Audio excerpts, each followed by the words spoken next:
இவங்க சாமி கும்பிட்டு வரும்பொழுது, பின்னாடி சீட்டுக்கு பேக் சைட்ல வந்துட்டு நகை 9.25 சவரன் நெனைக்கிறேன் அது.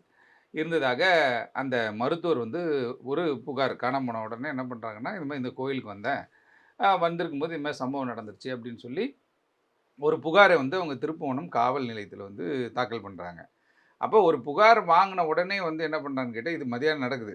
ஒரு 11:30, 12 அந்த டைம் நடக்குது. பட் ஆனா, வித்தின் 2 ஹவர்ஸ்ல வந்துட்டு ஒரு டீமே ஃபார்ம் பண்ணி, இத தேடுற அளவுக்கு வந்து அவ்வளோ ஒரு முக்கியமான ஒரு வழக்கா இது அப்படின்றது தெரியல. அதுவும் இல்லாம ஒரு புகார் குடுத்த உடனே என்ன பண்ணணும், அத வந்து ஒரு சிஎஸ்ஆர் போடுவாங்க. நார்மலா இப்ப நம்ம போய் புகார் குடுத்தா என்ன பண்றாங்க, சிஎஸ்ஆர் போடுறதுக்கே 2, 3 நாள் ஆயிடுது. ஏன்னா, அது அவங்களும் விசாரிப்பாங்க. இது உண்மையாவா? இந்த கம்ப்ளைண்ட் என்ன? ஏதுன்றதெல்லாம் பார்ப்பாங்க.